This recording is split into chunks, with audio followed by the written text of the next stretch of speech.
I'm Nate Foy. For 13 years, the identity of the Long Island serial killer defied investigators and terrified locals. In 2010 and 2011, investigators found 11 bodies on or near Gilgo Beach, where we are today. 9 women, many of them sex workers, an unidentified Asian man, and a toddler. But on July 14th, 2023, came a stunning development in the cold case.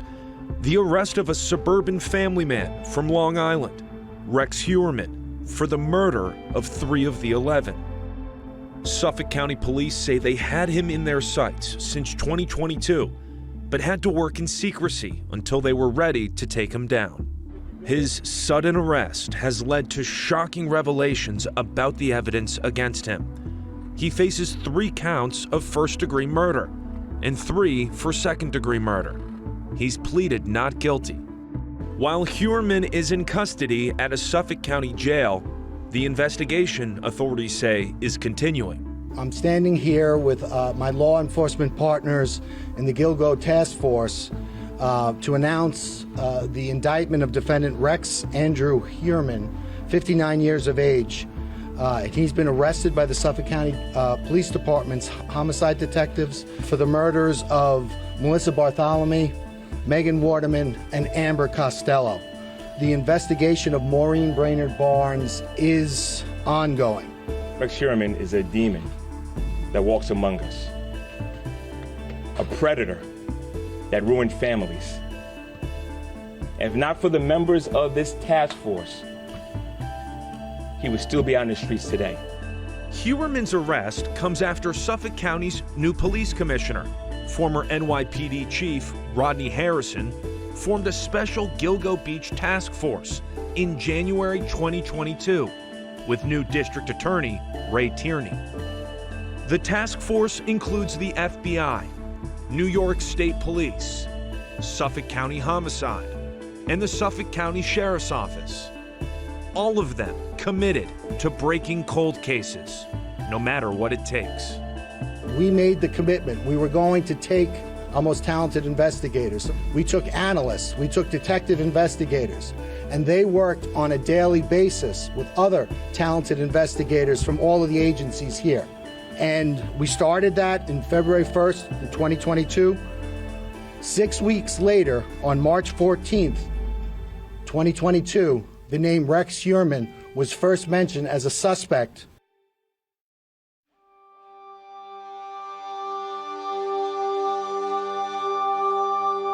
In December of 2010, police discovered the remains of 4 young women, all within a quarter-mile of each other in Gilgo Beach, a barrier island on the south shore of Long Island. All were found wrapped in a type of burlap used by hunters. Ironically, at the time of their discovery, they were searching for another missing woman, 24-year-old Shannon Gilbert, whose remains were eventually found in Oak Beach in 2011. When the search resumed that same year, police found an additional 7 sets of human remains in both Suffolk and Nassau counties. Of the 4 women known as the Gilgo Four, Rex Heuermann is accused of murdering 3 of them. 24-year-old Buffalo native Melissa Bartholomew, last seen alive in July 2009. Megan Waterman, 22 years old, from Maine, missing since June of 2010. And Amber Lynn Costello, a 27-year-old from nearby West Babylon, Long Island, last seen in September 2010. All 3 murdered in their 20s, each one with a petite build, working as a paid escort, using the online site Craigslist to find clients, like Rex Heuermann. Prosecutors say the 59-year-old father of 2 is also a prime suspect in the murder of Maureen Brainerd Barnes, a 4th victim from Connecticut, who had been missing since July of 2007. But it may not stop there. The task force is looking at other unsolved murders, not only on Long Island, but other locations tied to Heuermann.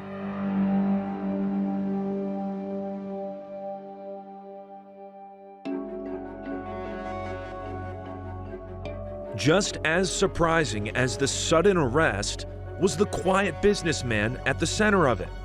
Rex Heuermann, an architect with a practice in Midtown Manhattan, a married man whose wife filed for divorce almost immediately after his arrest, a father of two who raised his daughter and stepson in Massapequa Park, New York, in the same modest home where he grew up, and right across the bay from where authorities found 11 bodies between 2010 and 2011.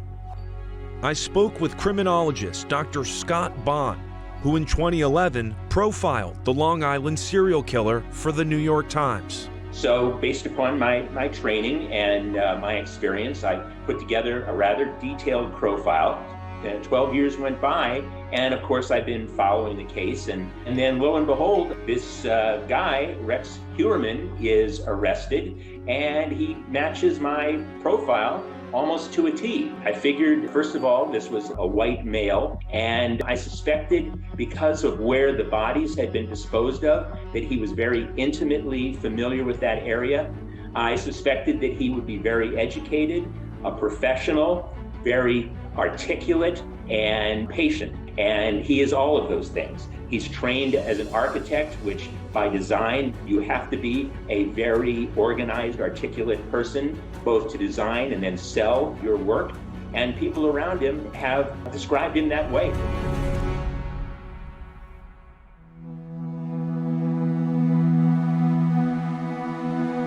Since his arrest, Heuermann's neighbors have come forward, sharing their experiences with him over the years. He was looking over the fence when my wife was sunbathing. He was, peeking over and trying to start conversations with her. And she told me it happened a few times, and it kept happening, and now she was getting creeped out. So I had to talk with the guy. Very decrepit, very hoarder-like, and disgusting, smelly, not somewhere you want to live nicely. But he acted very intelligent, like he knew the words to say. The house just always looked like a little odd, just like sticking out like in Massapequa. So I'm shocked, but I'm also not too surprised that somebody like that was in there. I see him walking. He walks with a briefcase. He walks in a suit. Looks like every other American type person. Even strangers have told reporters they too remember odd run-ins with the 59-year-old Heuermann. He could be so meticulous and organized in his killings, and yet his home is disheveled, and it sticks out like an eyesore in the neighborhood, and his wife is driving around in a beat-up old car. That's atypical, but I think the way that we can understand it is in the two areas of his life that mattered most to him, his career as an architect and his avocation, if you will, as a serial killer. Those are the two areas where he was extremely organized and meticulous. Other things, his home, his family, just didn't matter that much to him. What exactly put Heuermann in the sights of detectives? A key piece of evidence discovered by the new task force had been ignored for over a decade.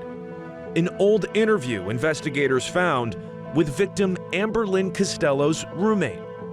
He told homicide detectives over a decade ago that the man Amber was last seen with, someone he described as a hulking ogre, drove a very distinctive car, a Chevrolet Avalanche.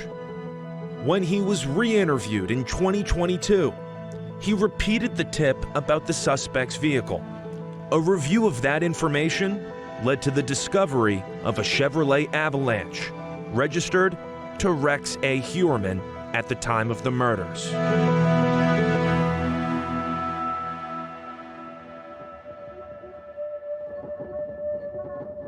For over a year, the task force was quietly collecting other key pieces of evidence to build a case against him. Heuermann used burner phones to meet with escorts, which helped him stay anonymous. For each of the murders, he got an individual burner phone, and he used that to communicate with the victims. Then shortly after the death of the victims, he then would get rid of the burner phone. On June 5th, 2010, the day before Megan Waterman was last seen alive, her cell phone was contacted by a burner cell phone, which had been activated that day. Records show Megan's phone communicated with the burner phone on June 6th at 1:31 a.m., which was around the time Megan was captured on video surveillance, exiting a Holiday Inn in Hauppauge for the last time. Following that communication, the burner phone showed no further activity. However, cell site records show that Megan's phone traveled to Massapequa Park, with the last location logged at approximately 3:11 a.m. in the vicinity of Heuermann's home.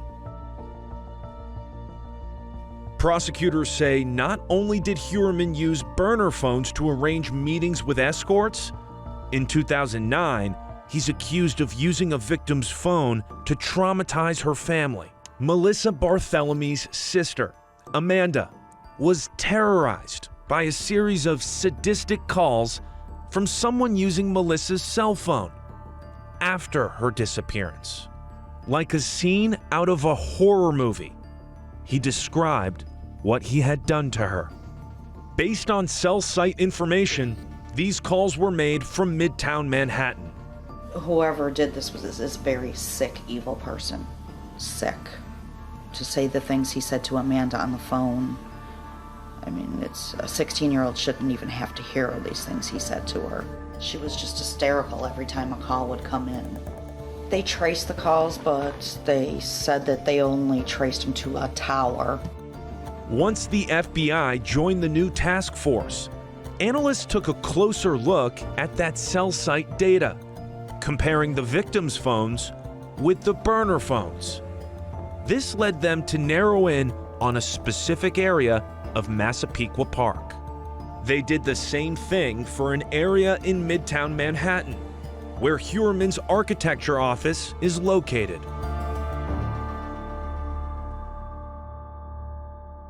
In addition to cell phone data, detectives found genetic evidence directly linking Heuermann to 3 of the Gilgo 4. Since 2011, Suffolk County Police kept 5 hairs found with the victims. But back in 2011, in very inhospitable circumstances, in these pine barrens out in Gilgo Beach, a windy, windswept area, they managed to isolate 5 human hairs, 5 thin strands that they preserved and that they kept the chain of custody on. Analyzing those hairs for DNA wasn't easy due to their degraded condition. But forensic technology advanced to the point where scientists were able to use mitochondrial DNA to link them to Heuermann. Those are going to be the linchpin. These days, with the CSI effect, juries want DNA. While investigating Heuermann, authorities collected so-called abandonment samples.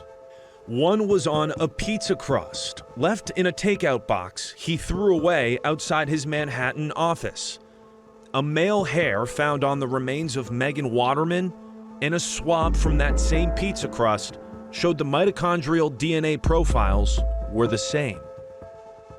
Another sample came from Heuermann's wife, whose hairs were found on cans and bottles in a garbage bin outside their home. DNA testing matched with the victims. Heuermann's wife is not implicated in the crimes. Investigators say that she was out of town at the time of the murders. We looked at the Heuermann family travel records, and we learned that during the murders of the last 3 women, Bartholomew, Waterman, and Costello, that the defendant's wife and children were out of New York State, and he was alone in the tri-state area. The Heuermann family was forced to vacate their Massapequa Park home as investigators from various agencies collected evidence. It's a methodical process. We're going to make sure if there is anything that we need to retrieve that's going to help us with the prosecution, we'll take it with us and add it to the package. Among the stranger things recovered include a painting with a woman's bruised face and a glass case containing a life-size doll. Search teams discovered a vault behind a locked iron door in the home's basement with 279 guns. He had an arsenal in a vault that he had downstairs, so it's concerning regarding the guns being registered or legal or not. That's something that we're still taking a look at. Search teams also used cadaver dogs and ground-penetrating radar to find out if anything was buried in the backyard. A serial killer like this actually has typically 3 separate crime scenes. There's, first of all, the scene where they abduct the individual. Then there's the scene where they take the individual to kill them. And then with an organized killer like this, there's a 3rd crime scene, which is the one that was discovered, and that is where he disposes of the bodies. Now, in some cases, it's quite possible that crime scenes 1 and 2 were the same location.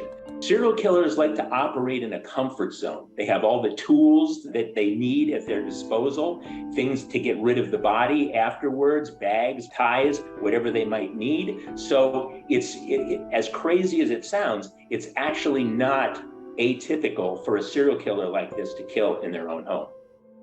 Authorities are also searching a nearby storage unit in Amityville linked to Heuermann. As the task force methodically built its case against Heuermann, they did so in secret for a very important reason. We knew that when we were investigating this case, that we were playing before a party of one, because we knew the person responsible for these murders would be looking at us. So we were very careful how we handled the investigation. We maintained the integrity of the investigation. Most importantly of all, we maintained the secrecy of that investigation. Using Google warrants, detectives found in a 14-month period, Heuermann searched about the Gilgo investigation over 200 times. Among his searches were, quote, "Why hasn't the Long Island serial killer been caught?" And, quote, "Why could law enforcement not trace the calls made by the Long Island serial killer?" Documents also reveal he had been compulsively searching for pictures of the victims and of their relatives, including their locations. In addition to that, there was a lot of torture, porn, and what you would consider depictions of women being abused, being raped, and being killed. Prosecutors say Heuermann continued to use fake identities with burner phones and junk email accounts to solicit sex workers. I did hear the district attorney outline his case. I will say to you folks that it's extremely circumstantial in nature.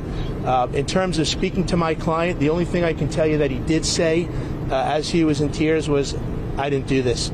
We breathe a great sigh of relief. Myself, after being on this case for 12 years and investigating this case relentlessly, and as well the victims' families. It's finally something has been done, and finally somebody has been caught. The investigation's radius quickly expanded beyond Long Island to South Carolina and Las Vegas, both places where Heuermann owns property. In South Carolina, authorities say he planned to retire on his secluded property, where his younger brother lives nearby. He saw Rex's picture on TV and knew he was from New York and such, and my husband's going, "This could be Craig's brother. He looks just like Craig." And I started doing some internet searches at that time and found out that Craig was indeed the Rex's brother. And it's believed that he had been planning to move to South Carolina, and specifically here to the town of Chester. The property he does own is largely blocked off with a no warrants, no entry sign. Deputies here say for now they are just assisting in the New York investigation into accused serial killer Rex Heuermann. And they say an important piece found here is now on its way up to New York. The avalanche in South Carolina was the avalanche that the defendant owned at or around the time of the commission of the 3 murders. Heuermann also purchased 2 timeshares in Las Vegas in 2003 and 2005. Because of his link to the Gilgo Beach murders, authorities in Vegas are now investigating any possible links between Heuermann and other cold cases. Suffolk County Police now confirm they're working with authorities in Atlantic City, New Jersey, to see if Heuermann is connected to the murders of 4 female sex workers in 2006. Reports that one of the Atlantic City prostitutes murdered in 2006 spent a month in Gilgo Beach before she was strangled gives police more reason to check a possible connection. A connection between the Gilgo 8 murders and Atlantic City's 4. Another big unanswered question for law enforcement is how could Heuermann have disposed of the bodies undetected for years? As a duck hunter, Heuermann was intimately familiar with the marshy side of Gilgo Beach, part of a barrier island. We're in essentially a bay that has a lot of little islands. As I said, the dumping ground is here behind me, but this way, directly across the bay, is actually where the accused lived. It does seem to present an area of ingress from here into that area where at night, with a duck boat, which reportedly we're hearing the accused may well have had at the time, you come in here at night, you beach there, and you go in from here, and you really can take your time doing whatever you're going to do. There's nobody out here. Furthermore, the victims were found in a burlap that's consistent with a kind used in duck hunting. He is what's known as a power control killer, very organized and meticulous, who is able to be invisible in a crowd and in plain sight. He has ability to live dual lives and flip a switch almost simultaneously and live as if these two things are not in complete contradiction. And that's why BTK is such a good example, because he did exactly the same thing. He had adult children and a wife of 30 years that had no idea that he was the BTK strangler. They had no clue. He was a respected man in his town. He was the Boy Scout leader. He was the president of his Lutheran church. And yet he could flip this switch and become one of the most sadistic serial killers of the 20th century. It's called compartmentalization. When it was dumped on me and my mom and my brother, FBI agent literally was standing in my kitchen. He said, "Your dad is BTK." I literally was shaking for 5 days. Mentally, physically, medically in shock. Somebody should have put me out. Instead, they put me on a plane to get me back to Kansas. I didn't stop shaking until I got to my uncle's house on day 5. You're dealing with ongoing issues. I'm still expecting 18 years later that knock on the door of the FBI to show up and completely destroy my world. It's rebuilding your whole life under the glare of the media. The task force emphasizes this investigation is far from over.